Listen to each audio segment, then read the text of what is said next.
आप सबको जय मसीह की। बाइबल की कहानियाँ यूट्यूब चैनल पर आपका स्वागत है। अगर आपने हमारे चैनल को अभी तक सब्सक्राइब नहीं किया है तो सब्सक्राइब ज़रूर करें और बेल घंटी ज़रूर दबाइए, जिससे आने वाली वीडियोस की नोटिफिकेशन आपको मिलती रहे। तो चलिए प्रियो, हम वीडियो को स्टार्ट करते हैं। दोस्तों, आज हम सभी लोग आत्मिक युद्ध के भाग है, जहाँ पर युद्ध छेड़ा है हमारी आत्मा को नाश करने का। हमें बताया गया है कि ऐसे समय में निरंतर प्रार्थना में लगे रहना चाहिए। अगर शैतान ने हमारी प्रेयर लाइफ खराब कर दी तो वो सोचेगा कि उसने हमारी ज़िंदगी में बहुत कुछ खराब कर दिया है। प्रार्थना मसीह जीवन का एक अनमोल भाग है और मसीह जीवन की अच्छी बुनियाद भी है। जब आप प्रार्थना करना छोड़ देते हो, वहाँ आपके जीवन में ऐसा मोड़ आता है जहाँ परमेश्वर ने आपको कभी भी नहीं चाहा है। आपको हर रोज़ एक लक्ष्य निर्धारित करने की आवश्यकता है कि मैं इंटरनेट पर सर्फ नहीं करूँगा, मैं सोशल मीडिया का उपयोग तब तक नहीं करूँगा जब तक मैं सुबह उठ के पवित्र ग्रंथ, जिसे हम बाइबल कहते हैं, उसका अध्ययन करूँगा। तो ये बात आप ध्यान में रखिए कि हमें प्रथम स्थान हमारे परमेश्वर को देना है और उसके बाद ही हमें बाकी के काम करने हैं। प्रियो, जब आप एक परिपक्व ईसाई बन जाते हैं, यहाँ तक कि जब आपका मन करता है कि आप प्रार्थना ना करें और इस दुनिया की चीज़ों में अगर आपका मन लग जाता है, तब भी आप समय देकर प्रार्थना करते हैं। तो प्रार्थना करना एक बलिदान की तरह है। बलिदान मतलब सैक्रिफाइस। जो चीज़ हम करना नहीं चाहते हैं वो हम करते हैं।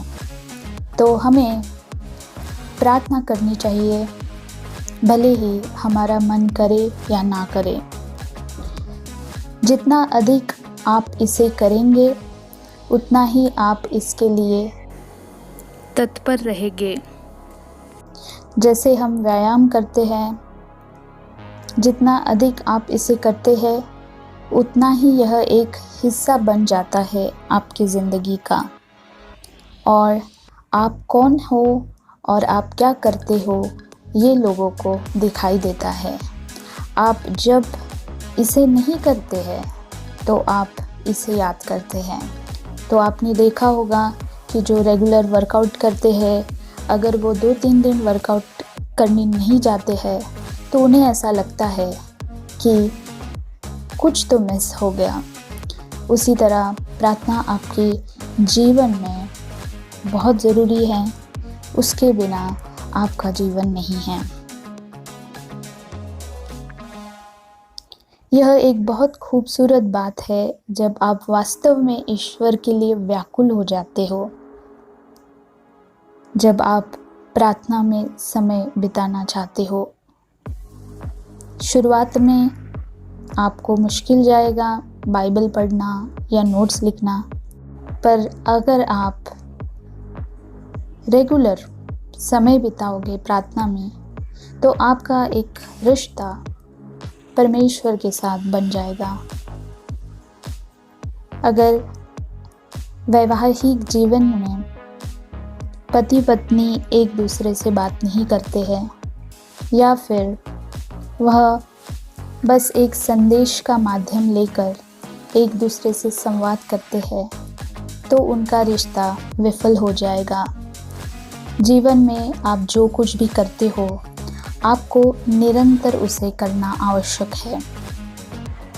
प्रे विदाउट सीजिंग, प्रार्थना निरंतर आपको करनी है।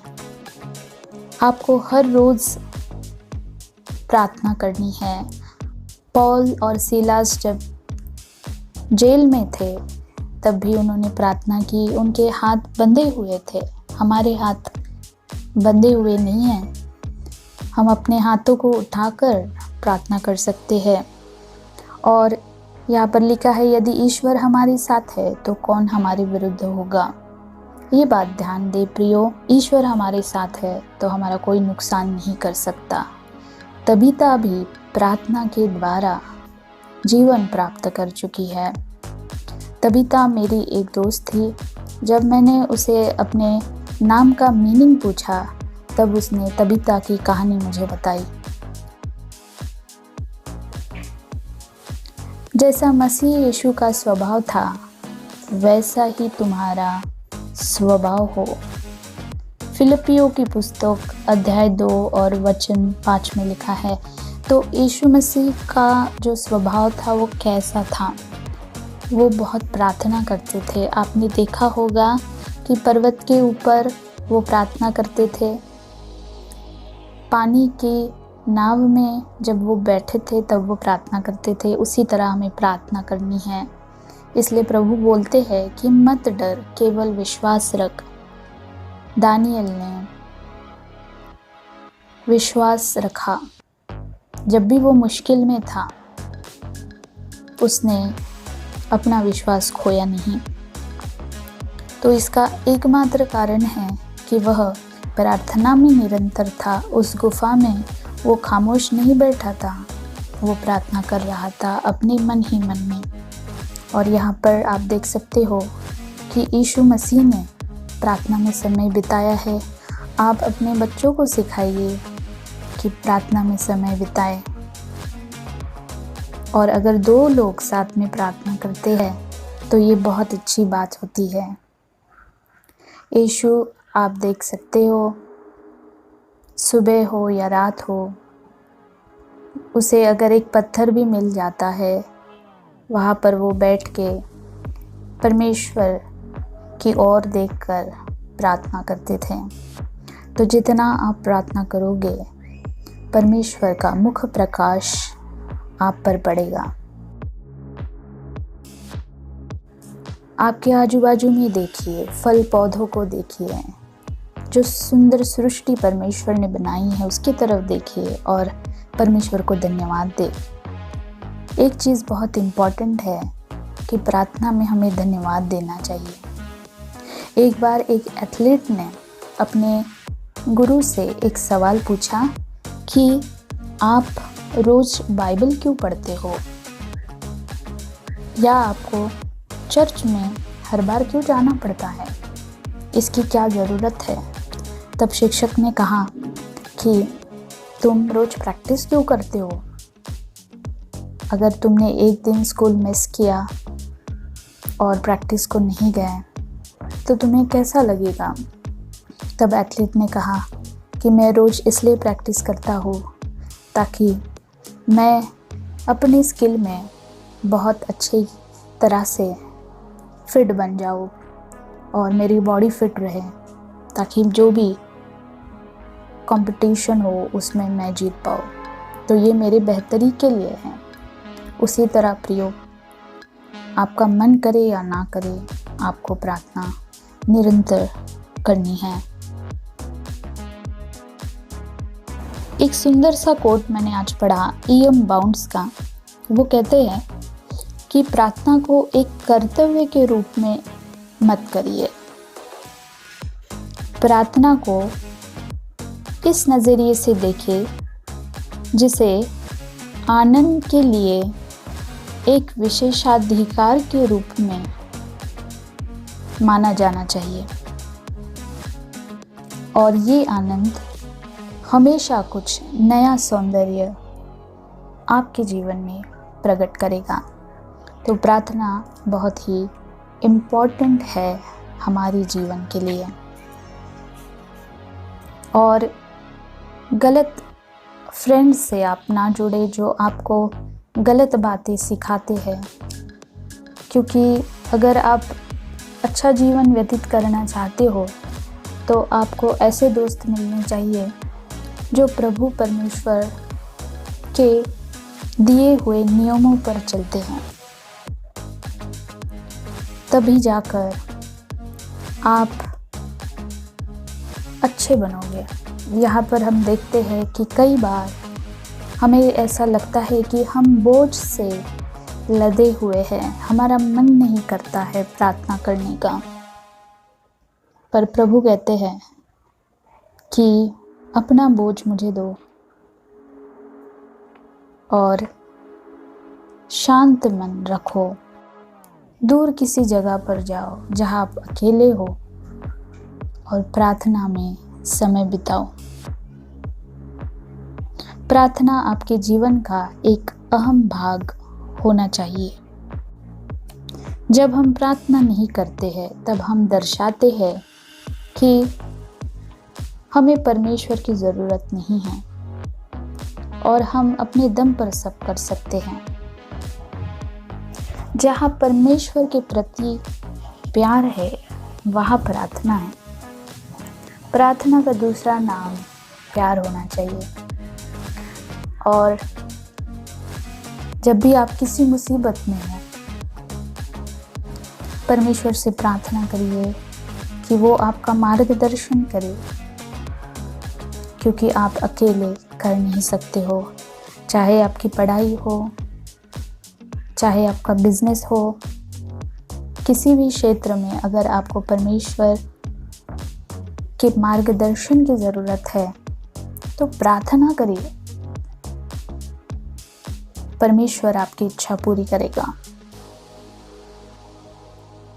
इधर उधर हेल्प मांगने से अच्छा है कि प्रभु के पास जाए, वो आपको देगा।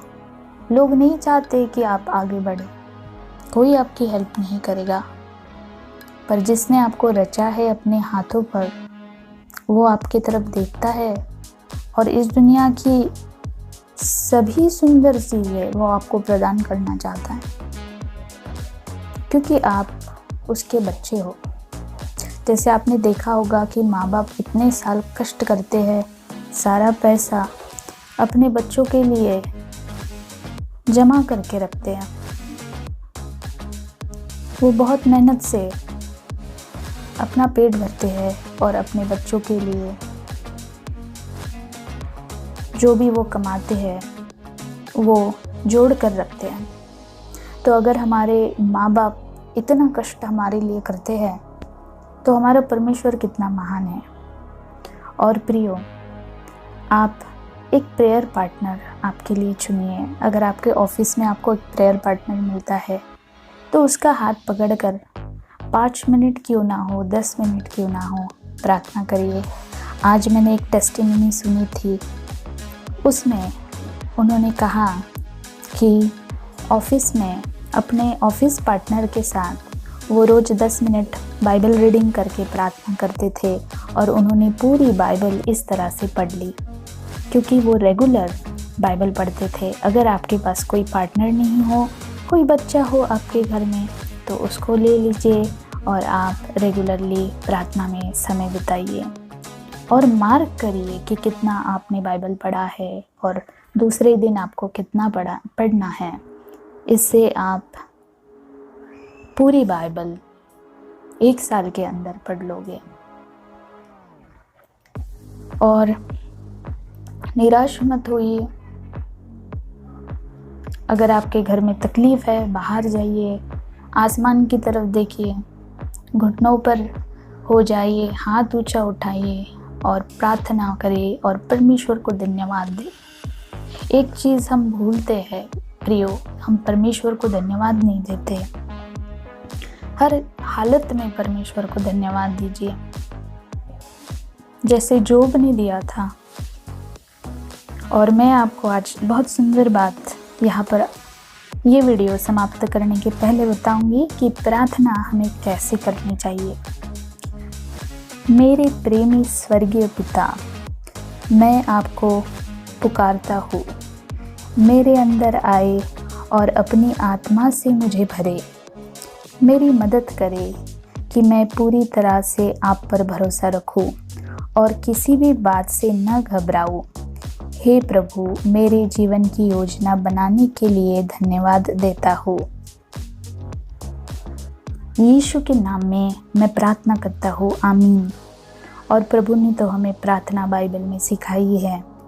तो प्रियो, रोज़ प्रार्थना करें, आपका मन हो या ना हो, और आप देखिए परमेश्वर आपको आसमान खोल के इतना देगा कि आपने सोचा भी नहीं होगा।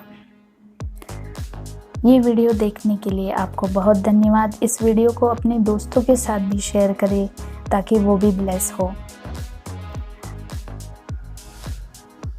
तो प्रियो, मिलते हैं एक नए वीडियो के साथ, एक नई कहानी के साथ। तब तक अपना ख्याल रखिए। आप सबको जय मसीह की।